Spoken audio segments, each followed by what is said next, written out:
we are starting a chapter called gravitation.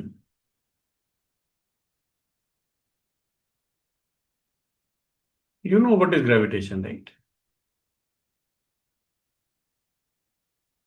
It is the attractive force between objects, between masses. Attractive force between objects, right? Let us first define how much is that force. तो law है क्या? Then we'll do some background. It's very, very interesting and very, very educationally important. The gravitation, right? तो basically law देखो कितना simple सा है. Suppose there are two masses m1 और m2.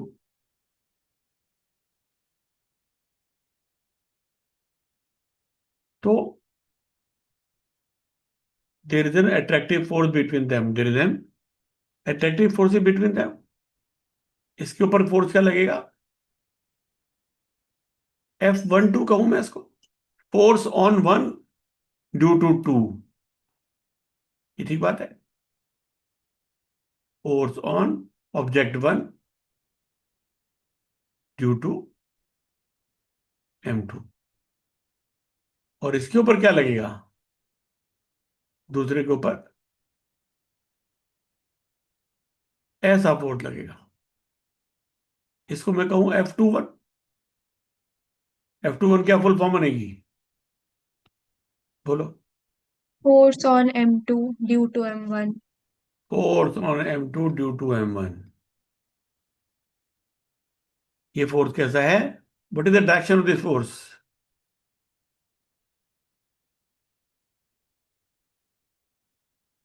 Right, along the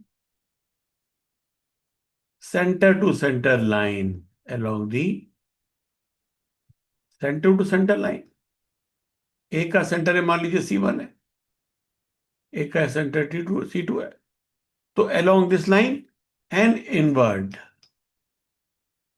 उसको हम क्या कहेंगे? Attractive force. को क्या कहेंगे हम? Attractive force, right. Very simply ये फोर्स कैसा है? F12 shall I say equal to minus of F21. एक इस तरफ एक इस तरफ है, दोनों वेक्टर क्वांटिटी हैं, दोनों के डायरेक्शन एक दूसरे से ऑपोजिट है. दोनों की डायरेक्शन एक दूसरे से ऑपोजिट है. Why they are equal and opposite? Well, this is consistent with the third law of motion also. Consistent with the third law of motion. ठीक बात है.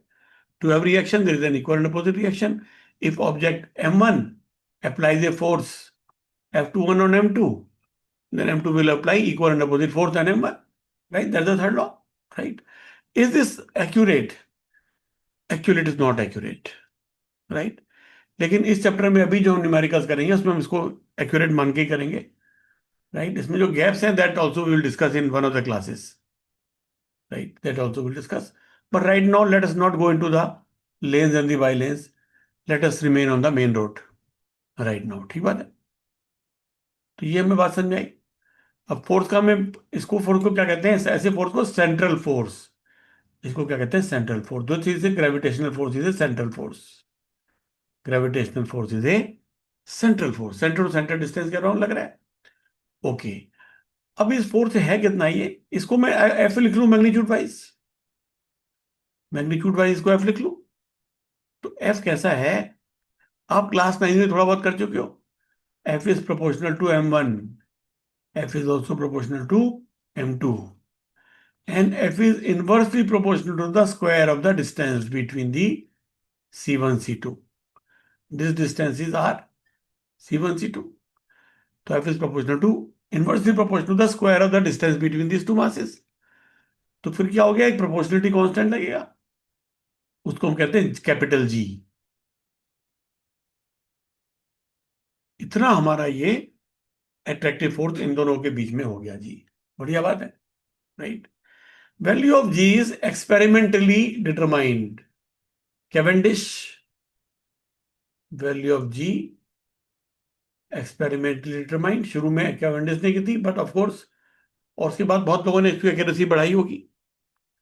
एक्सपेरिमेंटली डिटरमाइंड, ये कोई थ्योरेटिकली डिटरमाइंड वैल्यू नहीं है, ये कोई थ्योरेटिकल कांस्टेंट नहीं है, राइट? थ्योरेटिकली डिटरमाइंड नहीं है, एक्सपेरिमेंटली मेजर्ड है, एक्सपेरिमेंटली डिटरमाइंड है. ध्यान से सुन रहे हैं बात को. और उसकी वैल्यू कितनी है? करीब करीब 6.67 इंटू 10 -11. 11. और यूनिट्स क्या हो जाएंगे इसकी? यूनिट्स क्या हो जाएंगे जी के? यहां से देख सकते हो आप, newton metre square by kg square. m1 kg, m2 kg, kg into kg, kg square. ये r square is metre square, तो newton metre square upon kg square. इतनी इसकी जी की वैल्यू हो गई. ये ठीक बात हो गया, राइट? ओके. तो लॉ ऑफ ग्रेविटेशन को हम किसके साथ जोड़ के पढ़ेंगे? अपने आप में हमें ज्यादा काम नहीं करने वाला है. इसके साथ दो चीजें, राइट? जैसे डॉक्टर देता ना, एक दवाई देता, साथ में कहता साथ में दूसरी दवाई भी लेनी पड़ेगी तभी असर होगा भाई. एक दवाई से नहीं ठीक होने वाले, ये दोनों इकट्ठे चलती हैं दवाइयां. तो दूसरी कौन सी दवाई है इसके साथ? एक और दूसरा फॉर्मूला कौन सा है इसका? है जी, and that is the second law of motion. First third law तो आप देख रहे हो उसके अंदर ही लग चुका है. थर्ड लॉ तो हम पहले ही यूज कर चुके हैं, तो आप देख रहे हो this goes hand in hand with what you have already learned, that is the laws of motion. इसलिए इसको उसके बाद पढ़ रहे हैं, लॉज ऑफ मोशन के बाद पढ़ रहे हैं. ठीक बात है. सेकेंड लॉ ऑफ मोशन क्या है भाई ध्रुव? सिंपल लैंग्वेज है, बिल्कुल कॉम्प्लिकेट बात नहीं कर रहे. क्या होता है जी? F is force equal equal to to ma. Force equal to m a. बिल्कुल बढ़िया बात है जी. तो मुझे बताओ, ये ए मास m1 जो मास है, इसकी एक्सीलरेशन क्या हो जाएगी और इसकी एक्सीलरेशन क्या हो जाएगी?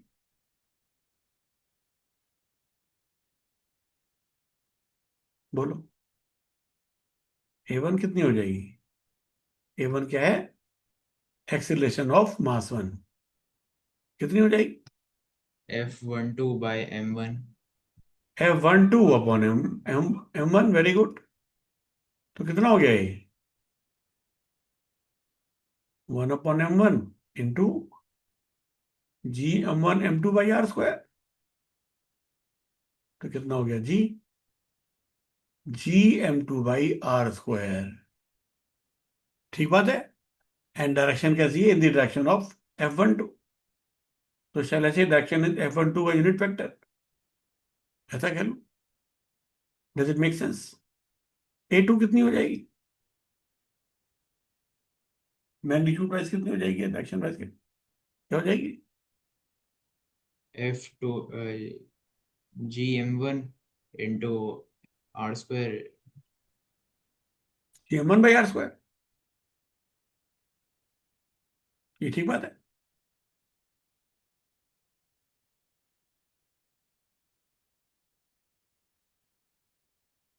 ठीक है जी गाइस, राइट? ग्रेविटेशनल फोर्स के लिए एक मास लग रहा है. ग्रेविटेशनल फोर्स के लिए एक मास यूज हो रहा है M1 M2. और इनर्शिया के लिए भी मास यूज हो रहा है M1 M2, राइट? तो ये बात आज के डेट में हमें काफी सिंपल लग सकती है, मगर उस जमाने में बहुत बड़ी बात थी ये. इसमें बहुत चौंकाने वाली बात क्या, surprising, very sweet, very elegance क्या दिखाई दे रही है इसमें, very elegant. Gravitational mass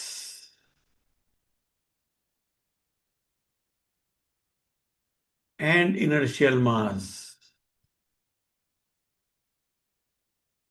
are same.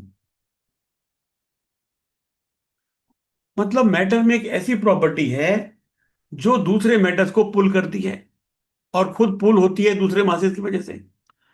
और वही सेम प्रॉपर्टी फोर्स के इफेक्ट को लिमिट करती है, इनर्शिया प्रोवाइड करती है. ये दो प्रॉपर्टी अलग अलग हो सकती थी. आप समझ रहे मेरी बात को? तो ये दोनों सेम बात है, ये काफी बड़ी बात है. If you think it like that, right? कि एक ही चीज है तो दोनों चीजों को कंट्रोल करती है, ग्रेविटेशनल फोर्स को भी अफेक्ट करती है और ग्रेविटेशनल फोर्स की वजह से जो एक्सेलरेशन आनी है उसको रोकने का काम भी करती है, राइट? इसलिए हमारा एम कट गया, उस पर्टिकुलर मास के लिए हमारा कट गया। ये ठीक हो गई बात, राइट। इसकी एक एप्लीकेशन हम देखें। ये हमने देखा, ये दोनों एक्सीलरेशन इस तरीके की हैं। ओके, ओके, दो तीन चीजें हम करें, दो तीन चीजें हम करें। यहां तक बात समझ आई? Any doubts? Any doubts?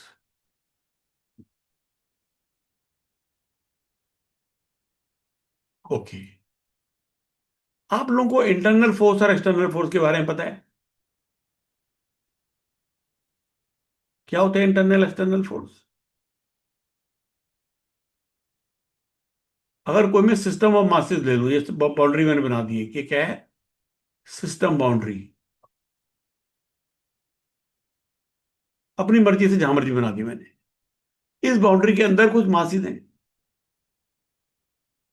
मान लो कुछ मासेस हैं इसकी बाउंड्री के अंदर, बल्कि दो ही लेते हैं जो हम बात कर रहे हैं इसकी। Let's not digress. इस बाउंड्री के अंदर दो मासेस हैं, कौन कौन से? एक ये M1 है और एक ये M2 है। M2 ने M1 को खींचा, क्या फोर्स लगाए? F12। और M1 ने M2 को खींचा, क्या फोर्स लगा? F21। ये दोनों फोर्स कैसे हैं? Equal and opposite. ये दोनों फोर्सेस कैसे हैं? Equal and opposite, action reaction से। क्या बाहर से कोई फोर्स आ रहा है इस बाउंड्री के बाहर से? तो ये सिस्टम के हिसाब से कैसे, इंटरनल फोर्सेज है एक्सटर्नल फोर्सेज हैं? internal, Internal forces. Internal forces हैं। Note that the two forces are internal to the system of M1 M2। They are internal to the system of M1 M2, right. हम तो rotational motion chapter पढ़ चुके हैं system of masses के बारे में। तो क्या कोई एक्सटर्नल फोर्स लग रहा है? Is there any external force acting? बोलो। no sir, बस ये दो आइसोलेटेड मासेस के अलावा कुछ नहीं है, बस इन दो को यूनिवर्स मान लो। Is there any external force acting? No. Then what happens when there is no external force? Momentum of the system will remain conserved. क्यों? Moment of the system will be conserved, right? Velocity of center of mass won't change, right? Velocity of centre mass को कौन change करता है? External force. मगर इनमें तो कोई external force है ही नहीं।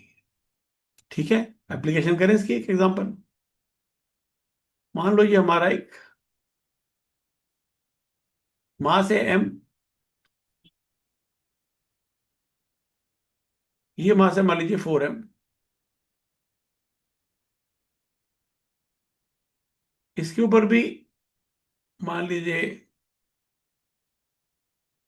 F फोर्स लग रहा है ग्रेविटेशनल का, F12। तो इसके ऊपर क्या लगेगा? सेम। क्यों जी? So because of these forces, they start moving toward each other. Initially, both were at rest. Initially, इसको A भी कर देते हैं। Initially, both A and B were at rest. They were released. They were released simultaneously. They were released simultaneously, right? They were released simultaneously. Then what will happen when they are released? So that they start moving towards each other, moving toward each other. They start moving toward each other. They start moving toward each other, right? They start moving toward each other. Why? Because of their, bolo, gravitational force between because of the mutual gravitational attraction because of the mutual gravitational attraction. ठीक बात है? They start moving over each other. After some time, A was moving at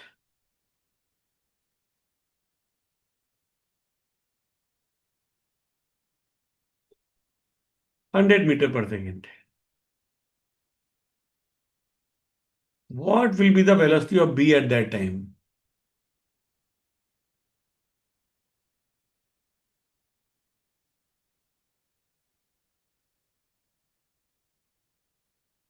What will be the velocity of B at that time? बढ़िया बात है जी. We get it.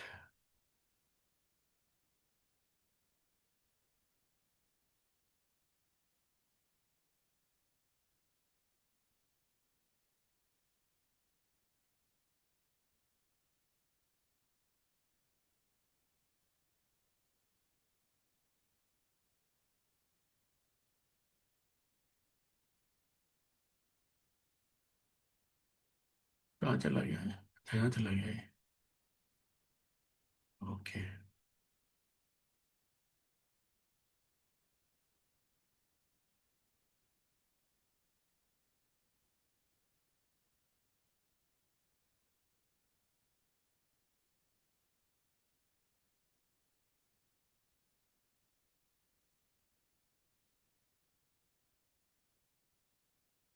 बोलो क्या हो रहा है? क्वेश्चन समझ में आया ईशानी? क्या हो? ये पहले रुके हुए थे.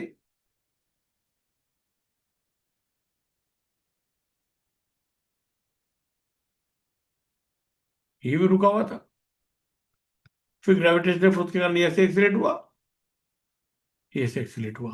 मगर इनिशियल मोमेंटम क्या था? इनिशियल मोमेंटम क्या है? MAUA प्लस MBUB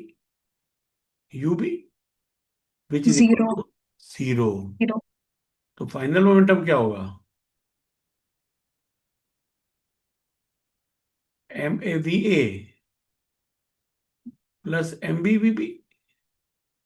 मगर ये भी 0 होना पड़ेगा. MA कितना है? M. और VA कितना है? 100. 100 आई कैप कह लूं मैं इस तरफ अगर कहूं तो. 100 आई कैप. MB कितना है? 4M.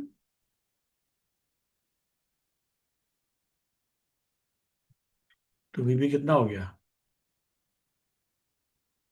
कितना हो गया जी? -25 आई cap metre per second. Does it make sense?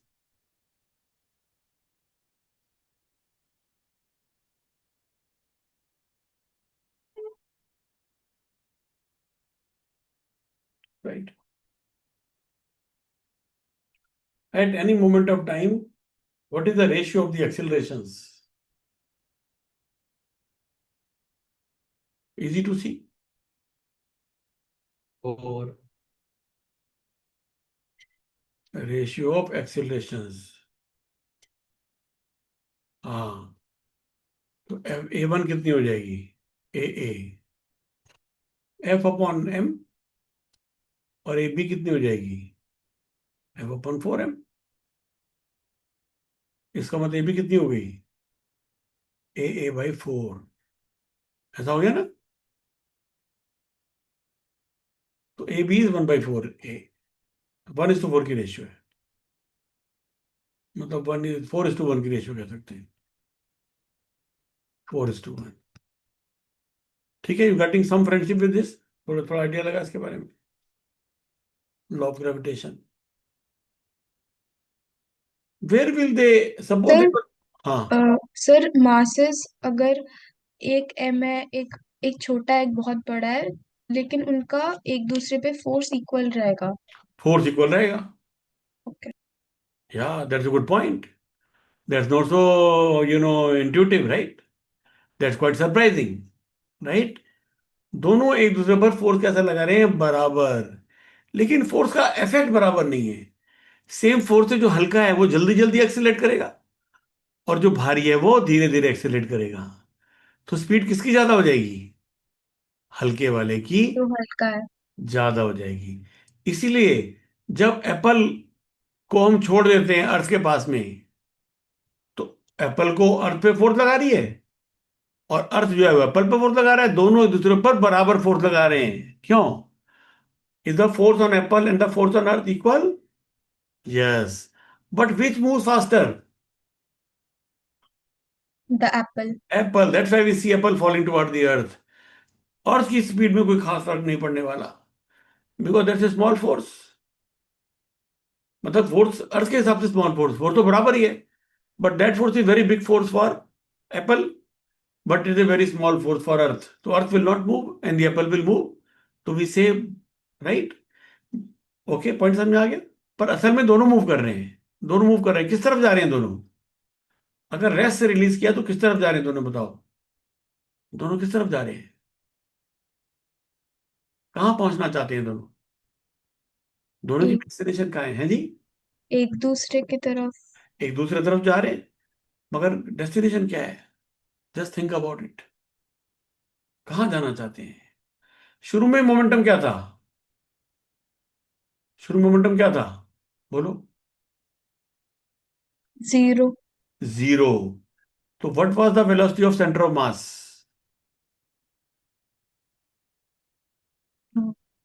Zero.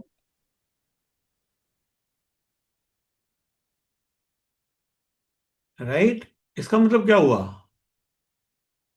Centre of mass was at rest. इसका मतलब क्या होता है? Its position will not change with respect to time. Its position will not change. Position will not change. अगर ये मास बहुत छोटे हैं, मान लो, मतलब इनका साइज, ये ए है, ये बी है। मान लो ए है 1 मीटर का भैया, रेडियस या डायमीटर जो भी आप कहो, रेडियस लेते हैं आर ए, 1 मीटर। और आर बी को मैं कहूँ ऐसा कुछ छोटा कह दूं, उसको भी 2 मीटर हो सकता है ना। और बीच का डिस्टेंस ज्यादा है, ये मान लीजिए 100 किलोमीटर है, या 10 किलो, तो 1 किलोमीटर मान लेते तब भी ठीक है, 1000 मीटर। समझा रही बात? इसका मास है 1 kg, इसका मास है m, और इसका मास है 4m।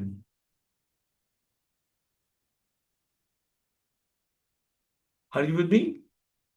तो उनका सेंटर मास कहां पर है? सेंटर मास कहां से है? यहां से 4 और 1 5, राइट? 4/5 डिस्टेंस यहां से, 1/5 डिस्टेंस वहां से, राइट? तो यहां से सेंटर मास कितनी दूर हो जाएगा?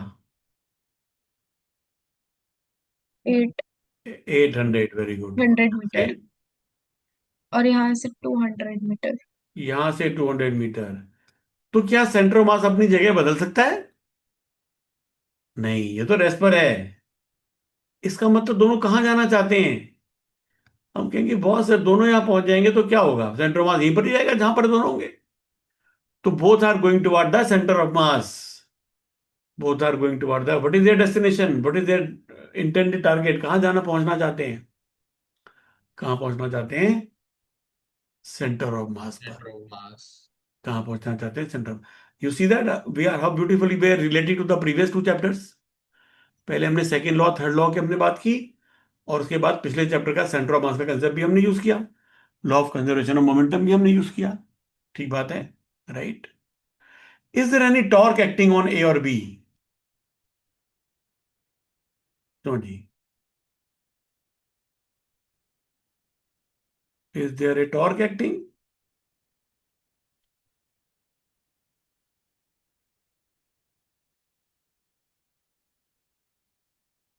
क्यों जी? टॉर्क कौन सा फोर्स लगाता है? Which is? तो सेंटर ऑफ No, मास से sir. पास ना करे। अरे वेरी गुड, मजा आ गया। Which is not passing through the centre of मास। मगर ये दोनों फोर्स तो सेंटर मास से पास कर रहे हैं, राइट? तो ये कोई टॉर्क लगाने वाले नहीं है। ये कोई टॉर्क लगाने वाले नहीं है। तो what is the moral of the story? Not just the linear momentum will be conserved, even the angular momentum will be conserved. है, angular momentum will be conserved,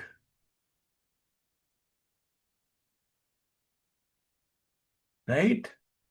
We are getting some idea regarding this law of this law of gravitation, right? सब basic चीजें, right? एक बार advance में question आया था भाई, ऐसा question आया था एडवांस में, एक मास दिया हुआ है भैया, मास मान लो दोनों बराबर ही हैं, चलो इसको भी हम ले लेते हैं और इसको भी हम ले लेते हैं, मगर साइज बराबर नहीं है। इसका साइज है 5 r मान लीजिए, और इसका रेडियस है r, और इनके बीच का जो डिस्टेंस है ये 10 r है भाई, C1 C2 का डिस्टेंस। ये कितना है? 10 r। ये कितना है? 10 r। दोनों को हमने साइमल्टेनियसली रिलीज कर दिया, बोथ रिलीज्ड साइमल्टेनियसली, ठीक है, from rest. How much will A move? ये ए है, ये बी है, तो क्वेश्चन ये है, how much will A move before it collides with B?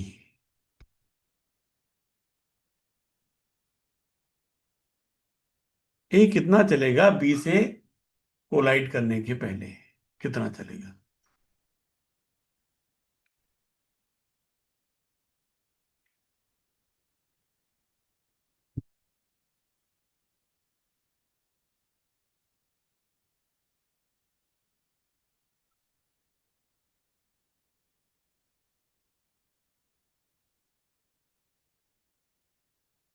ये प्रूव जाएगा, राइट? कंसेप्ट तो आसान से है, लेकिन एडवांस में आएगा तो थोड़ा कॉमन सेंस भी साथ में लगानी पड़ेगी।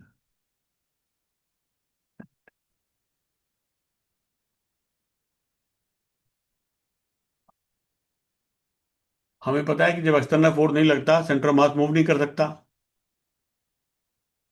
मान लो ये एक्स चला और ये वाई चला, तो सेंटर ऑफ मास तो डिस्प्लेस नहीं होगा, तो हमारी इक्वेशन क्या बन जाएगी? एक्स और वाई तो दोनों बराबर ही रहेंगे, इसका मतलब दोनों मास तो बराबर लिए हमने, क्यों जी? तो m into x, it is the rightward shift of the centre mass, and m into y, that is the leftward shift of the centre mass. ऐसे शुरू में सीखा था ना हमने सेंटर मास चैप्टर में। तो एक्स और वाई कितने होने वाले हैं? बराबर। और एक्स प्लस वाई कितना है?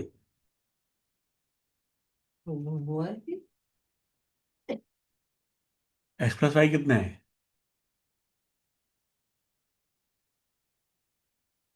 दोनों मिला के कितना चलेंगे?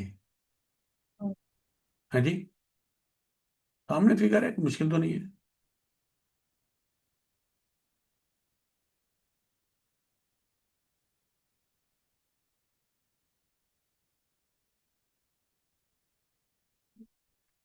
देखो, ये कितना है? 5 r। ये कितना है? r।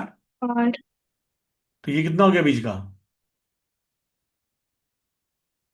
कितना हो गया? 4 r, राइट? टोटल 10 r है, तो 10 r में से 5 r यहां पर, 1 r यहां पर, तो 4 r है। तो 4 r में एक्स प्लस वाई मिला के कितना हो गया? 4 और हाँ, तो एक्स कितना हो गया? 2 r।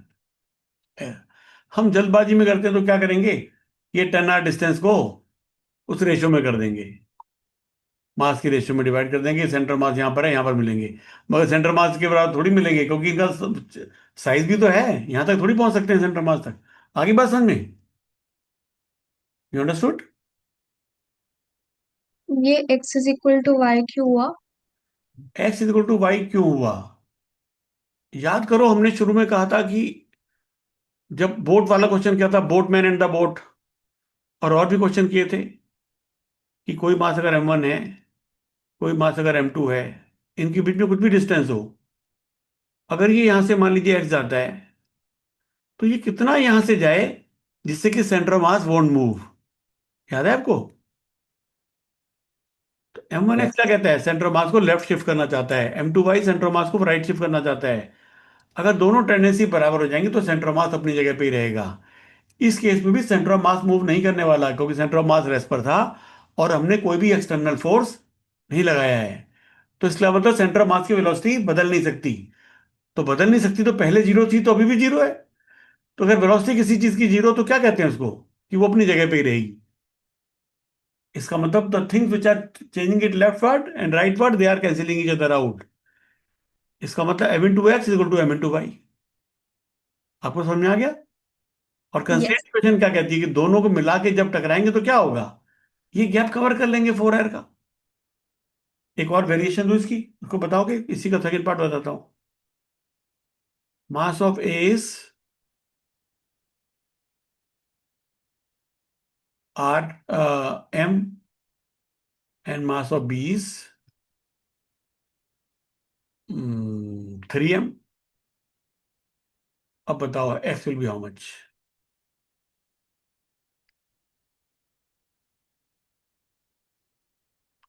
ये a कितना चलेगा बिफोर इट कोलाइड्स?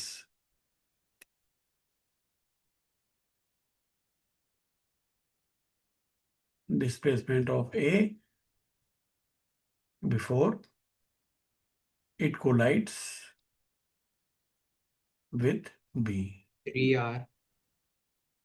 a कितना चलेगा? यस। तो हम क्या करेंगे? m into x is equal to 3m into Y.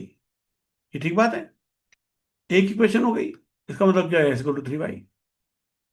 और दूसरी इक्वेशन क्या है?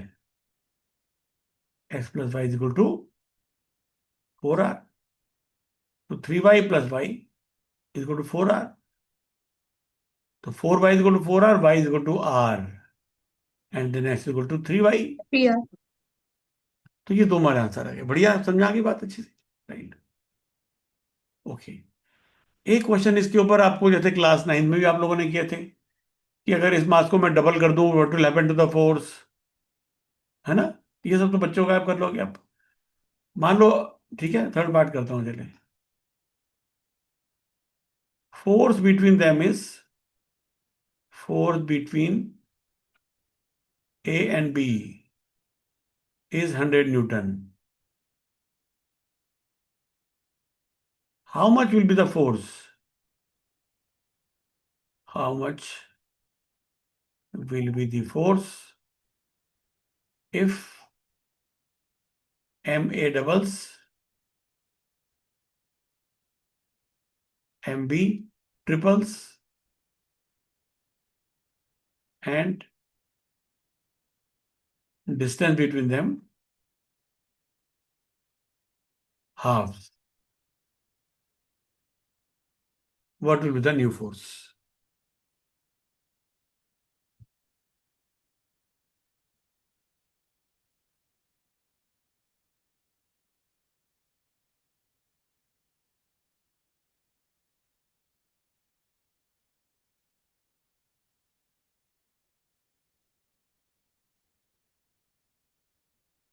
Right? Some common popular questions we have covered on the law of gravitation.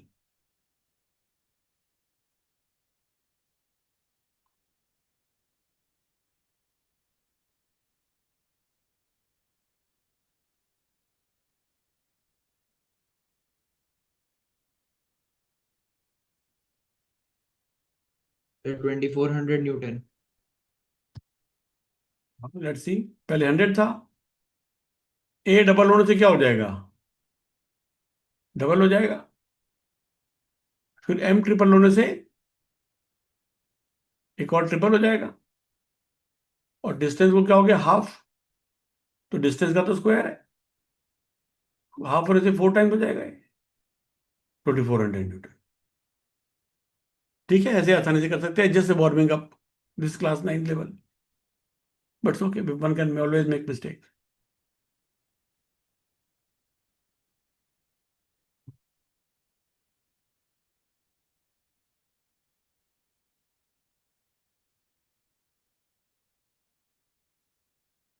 ये ठीक हो गया, आगे बढ़े. Any other question?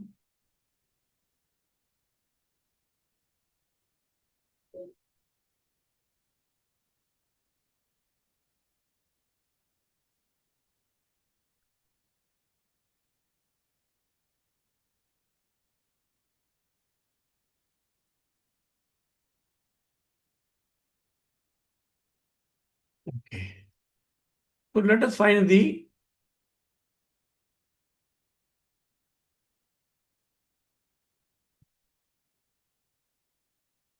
acceleration of an object of mass m kg. M is much less than mass of Earth. Acceleration of an object of mass m kg near Earth's surface. Near Earth's surface. So here is Earth. This is the center. And here is an object which is close to the surface of Earth. Its mass is m.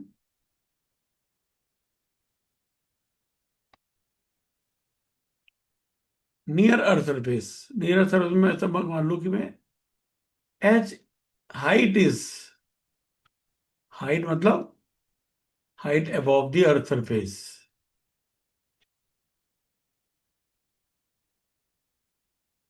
is negligible compared to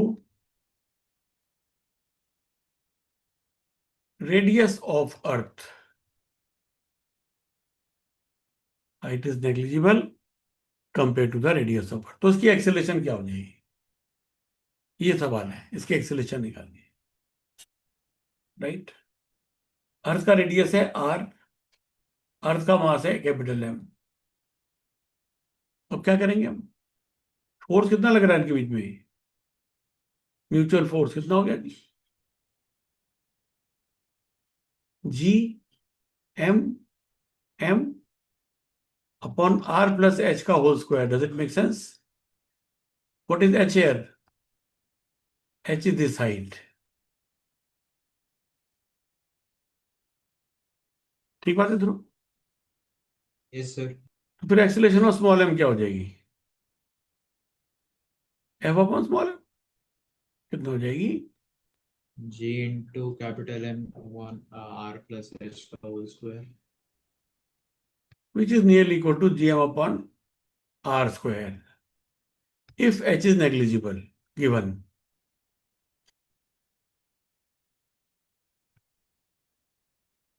Right? What is this value called? This is written as small g, and we call it the acceleration due to Earth's gravity near the Earth's surface. Acceleration of an object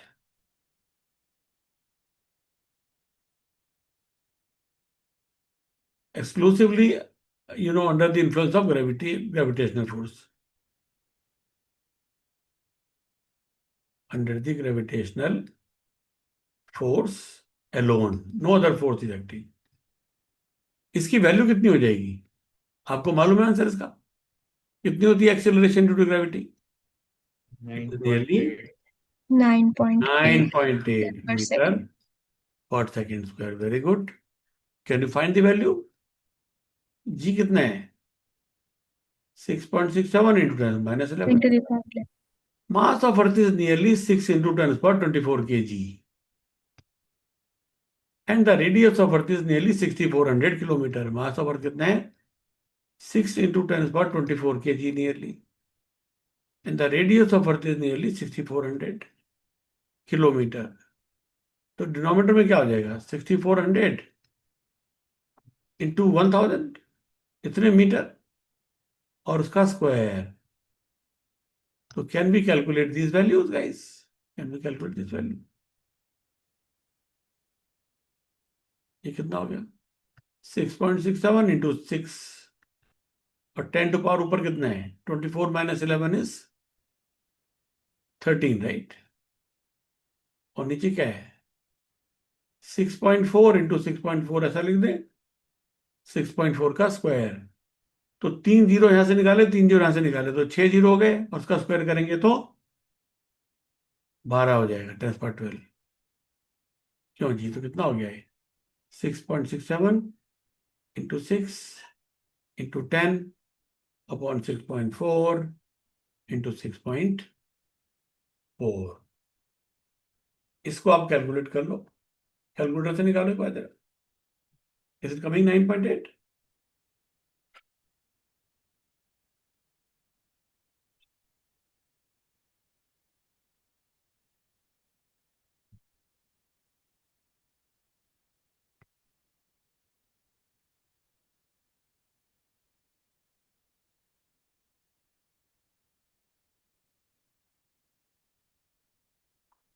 9.77 आ रहा है. 9.76, हाँ, 9.76. 7. 9.77. हाँ, very clearly 9.8. Actually 6400 थोड़ा सा कम होता है, तो थोड़ा सा बढ़ जाएगी वैल्यू. अप्रोक्सीमेट हो गया हमारा, राउंड ऑफ करें तो वही आ रहा है.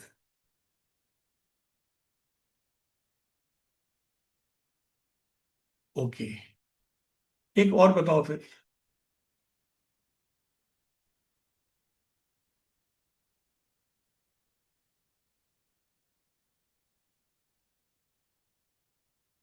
A mass of 100 kg is at a height equal to the radius of Earth.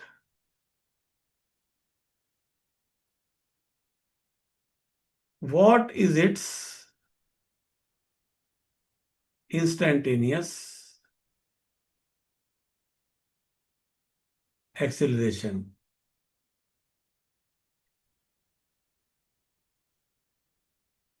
If it is allowed to fall,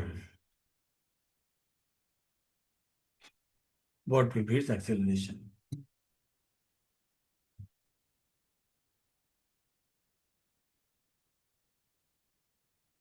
Does your answer depend on the mass of the object?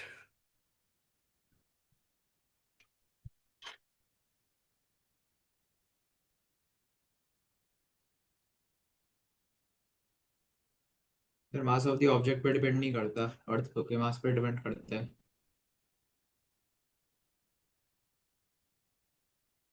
बताओ क्या होगा answer?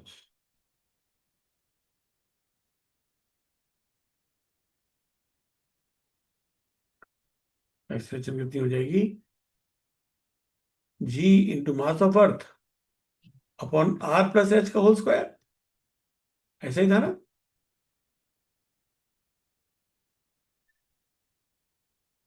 H तो R है.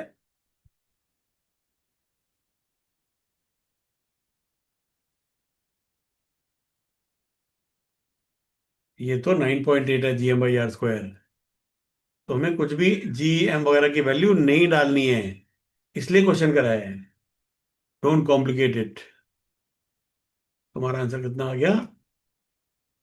4 2 जा 8, 1 18, 4 4 जा 16, 2 2.45 metre per second square.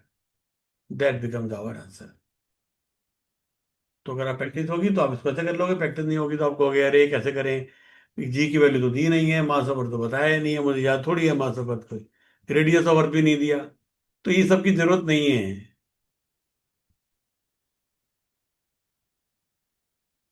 बढ़िया हो गया. ठीक है.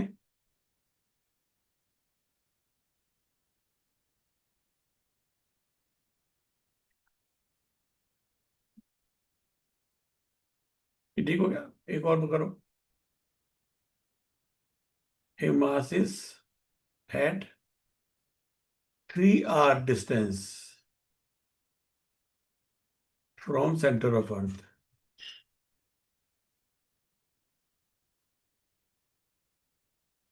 What is the value of G at that level?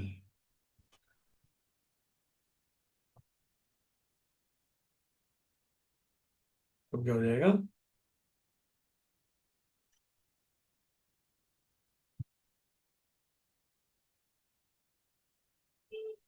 अब एच कितना है? 2r, right? ये सीधा मैं सेंटर से दे दिया है, तो मैं कुछ करना ही नहीं, 3r डाल दिया इसको बस सीधा। 1/9 इंटू 9.8, 9.81 लिख देते हैं। 9.81 होता है तो थोड़ा आसान हो जाएगा। कितना हो जाएगा? 1.09। ये ऐसा हो गया। तो जैसे जैसे हाइट बढ़ती है जी की वैल्यू घटती है। जैसे जैसे हाइट बढ़ती है जी की वैल्यू घटती है। You can see that, right? G की value decrease with height.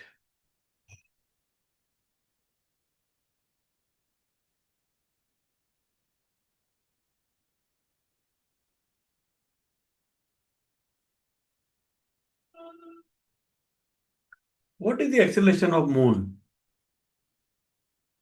Next part करें, चलो।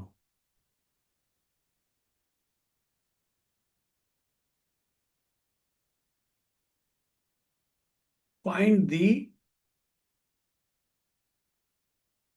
acceleration of moon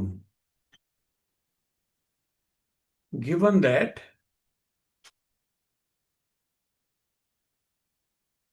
distance of the moon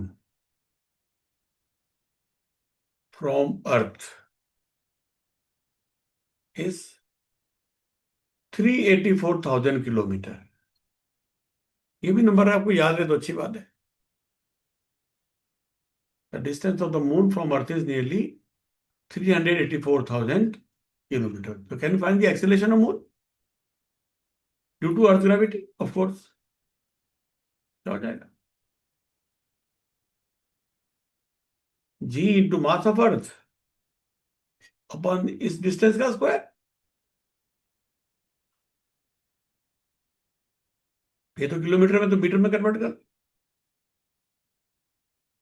ऐसा हो जाएगा कि नहीं?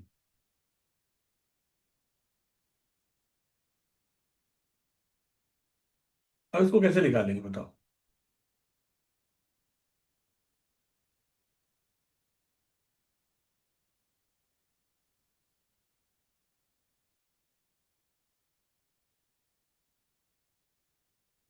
इतना तुम लिखी दें, 384 square into 10⁻12। This understood, right? अब कैसे तो आगे कैसे करेंगे इसको? ठीक है, देखो एक बहुत यूजफुल हम करते हैं चैप्टर में बात। अभी सुनोगे तो आपको आसानी रहेगी, वरना फिर आप गलतियां करके सीखोगे। हम जी इंटू एम को क्या ले लेते हैं? Small g into r radio of earth का स्क्वायर। स्मॉल जी कितना है? 9.8। और रेडियस ऑफ अर्थ का स्क्वायर कितने हैं?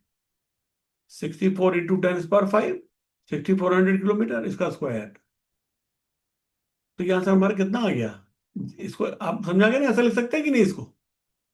Capital G to mass of earth को, क्योंकि G M upon are square small g था। तो इससे हमें क्या फायदा हुआ कि जी और एम दोनों हमारे हट गए। और हमें अब क्या याद रखना है? सिर्फ रेडियस ऑफ अर्थ। हमें सिर्फ क्या रखना है? रेडियस। तो कितना हो गया जी? 9.8 into 64 square into 10⁻10 upon 384 square into 10⁻12। This becomes the acceleration of moon. This becomes the acceleration of moon. It's a very small value. Can someone calculate it?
2.72 into 10 to the power minus 3.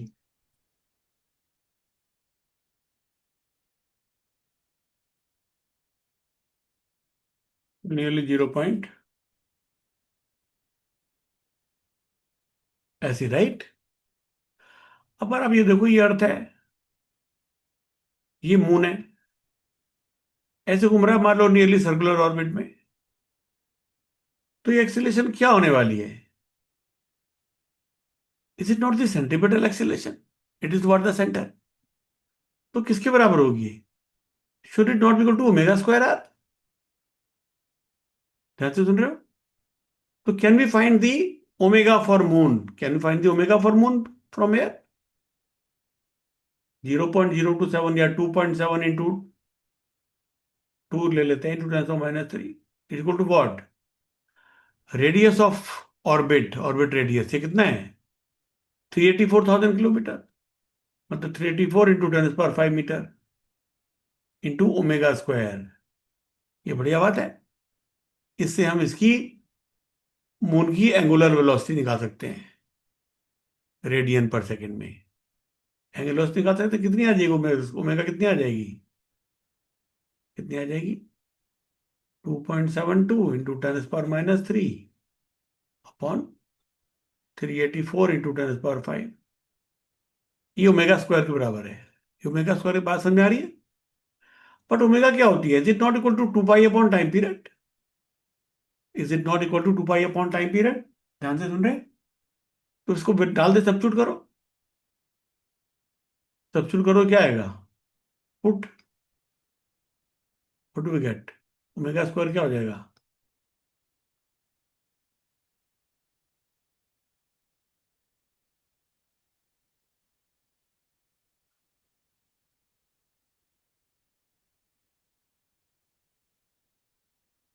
ऐसा, ठीक है ध्रुव? तो can you find the time period? T square कितना हो गया? 4 pi square into 384 upon 2.72 into 10⁸ second का square. Are you with me? Does it make sense? Does it make sense?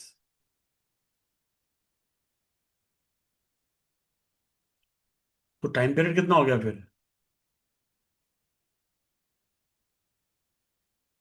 Under root ले लें इसका। 4 पाई स्क्वायर का under तो 2 पाई हो जाएगा। 10⁸ का अंडर रूट 10⁴ हो जाएगा। और साथ में अंदर क्या आ जाएगा? 384 अपॉन 2.72 का अंडर रूट। इतने सेकेंड, इतने second. R be in good shape? तो टाइम पीरियड इन डेज कितना हो जाएगा?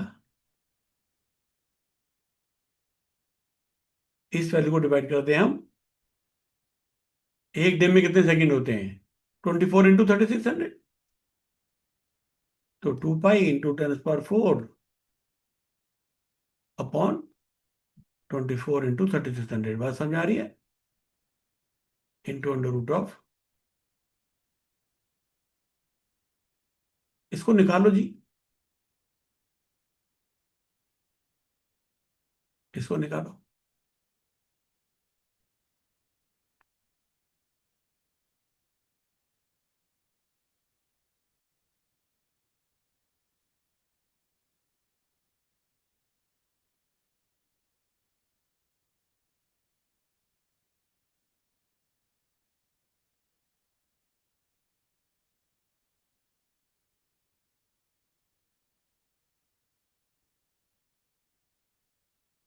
Please use A calculator. Bar bar disconnect होता है उसका। 2 पाई इंटू 100 अपॉन 24 इंटू 36।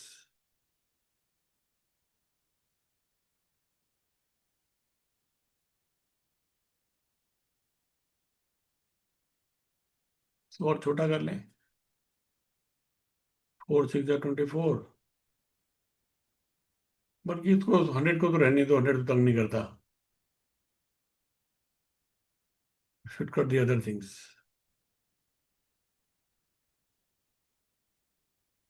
इसको तो काट दें, ये 12 आ जाएगा. इसकी वैल्यू फिर निकाल एट सकते हैं. पॉइंट कितना आ रहा है? 8.6. ये पूरा कितना आ रहा है? 8.6. 8.6 तो नहीं आना चाहिए. टाइम पीरियड ऑफ मून का तो अबाउट 29 डेज के करीब होता है ऑर्बिट में. मून का टाइम पीरियड 8 डेज में थोड़ी चक्कर लगाता है मून. तो हमने कहीं मिस्टेक किया, अगर 8 आ रहा है तो. करके देखिए भाई, 100 इंटू 3.14 अपॉन 12 इंटू 36, ये कितना होता है? और ये कितना है?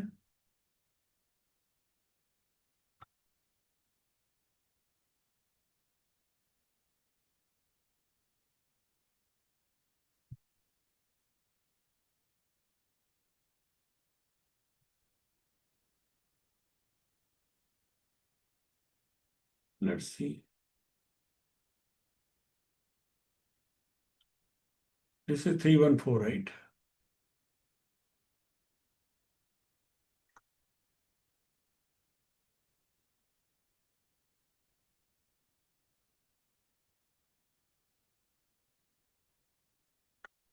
Three one four divided by 12 divide by 36. ये तो आ रहा है 0.7268. और ये कितना आ रहा है? Under root of 384 upon 2.72.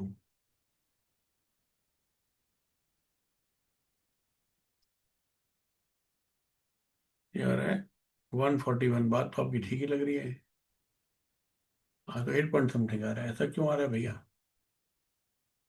Late us try to find the mistake. हमने कहा था एक्सीलेशन ऑफ मून ये निकाली थी, और that is equal to omega square r. R is like this 384,000 kilometre. अच्छा, ये 3 × 6 है. ये 384,000 kilometre, which is like 384 into 10 6 है, right? Not 5. I made a mistake here. मगर फिर ऊपर भी गलत होना चाहिए था. यहाँ तो ठीक लिया था, 6 लिया था. यहाँ गलती से ले ली 5, right? That is causing the problem. ये 6 है. हाँ, इसको उससे ठीक करें तो अलग रंग से ठीक करें, वरना गलती पता नहीं चलेगी.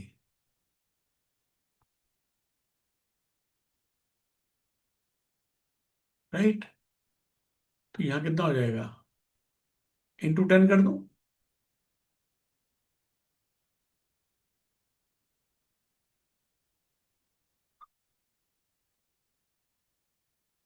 -9 हो जाएगा, राइट? Are we good? तो टी स्क्वायर कितना हो जाएगा? ये यहाँ पर 10⁻9 आ जाएगा.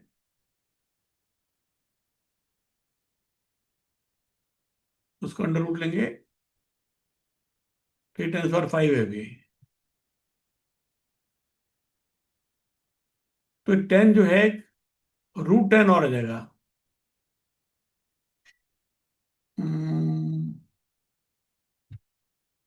Are in good shape, right? तो ऐसा है ये. मतलब कहने का मतलब जो आपका आंसर आ रहा है उसको √10 से और मल्टीप्लाई करना है.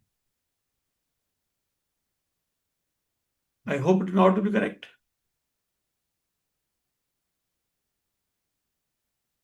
आपका कितना आता है? 8.4 समथिंग आ रहा था ना? कितना बताया था आपने? 8.6. 8.6. 8.6 इंटू √10 कितना होता है?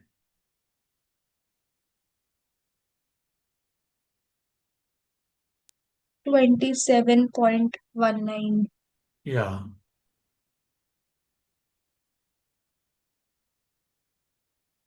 ठीक है, that is the time period of moon. तो आप देख रहे हो, ये फॉर्मूले ने क्या एक्सप्लेन कर दिया? ग्रेविटेशनल एक्सीलरेशन की वैल्यू भी एक्सप्लेन कर दी, और मून का टाइम पीरियड भी एक्सप्लेन कर दिया. मून का टाइम पीरियड भी एक्सप्लेन कर दिया, बढ़िया बात है। In fact if I reverse the story, तो न्यूटन ने जब, ध्यान से सुनना है, न्यूटन ने जब लॉ ऑफ ग्रेविटेशन सोचा था कि ये होगा, न्यूटन ने सोचा था कि law of gravitation inverse square law होगा और ये m1 m2 upon are square इस फॉर्म में होगा। वैल्यू ऑफ जी जो भी हो, रेशियो की बात है, रेशियो की बात है, राइट, कि it's proportional to m1, it's proportional to m2 and it's proportional to, inversely proportional to r square. और सेकंड लॉ के हिसाब से अगर करेंगे तो बेसिकली अर्थ के हिसाब से अगर देखा जाए तो फोर्स कैसा लगने वाला है, proportional to square of the distance from the centre of earth, inversely proportional to the square of the distance from centre of earth, ठीक बात है। तो एक्सीलरेशन कैसी होने वाली, वैसी। तो इसलिए न्यूटन ने सोचा कि अर्थ के जो पास की चीजें हैं वो गिरती है 32 फीट पर सेकंड स्क्वायर से। उस समय फुट पाउंड सेकंड में करते थे कैलकुलेशन, ऐसा ही सिस्टम में नहीं करते थे। उसने कहा था 32 फुट पर सेकंड स्क्वायर से गिर रही है। तो मून की हाइट पर कितनी होनी चाहिए, जो मून का डिस्टेंस है उस हिसाब से रेशियो करके उसने आंसर निकाला। रेशियो करके आंसर निकाला तो उसने देखा कि इतना होना चाहिए। फिर उसने कहा कि डिस्टेंस आपसे, इसका मतलब टाइम पीरियड ऑफ मून ऐसा होना चाहिए, मगर टाइम पीरियड ऑफ मून का 27 डेज नहीं आया। तो न्यूटन ने सोचा कि मेरा लॉ गलत है, और न्यूटन ने इसको पब्लिश नहीं किया। न्यूटन इसको लेके बैठा था कि कुछ करेक्शन करना पड़ेगा, तो लॉ तो मुझे तो ठीक लग रहा था, लेकिन मैच तो नहीं हो रहा, रिजल्ट जो है, राइट। उसके बाद उस जमाने में कम्युनिकेशन तो कुछ था नहीं। उस जमाने में फिर वो किसी से, अपने किसी फ्रेंड से डिस्कस कर रहा था, तो उसके फ्रेंड ने बोला कि अरे distance between earth and moon को तो रिवाइज कर दिया गया है, जो पहले वैल्यू थी आपको मालूम है वो वैल्यू नहीं है, इट हैज बीन रिवाइज्ड। तो जो पब्लिश वैल्यू थी वो तो वही, जो उसने सुनी थी वही वैल्यू यूज कर रहा। तो नई वैल्यू से कैलकुलेट किया तो उसका आंसर मैच कर गया, and then he publish the law of gravitation, right.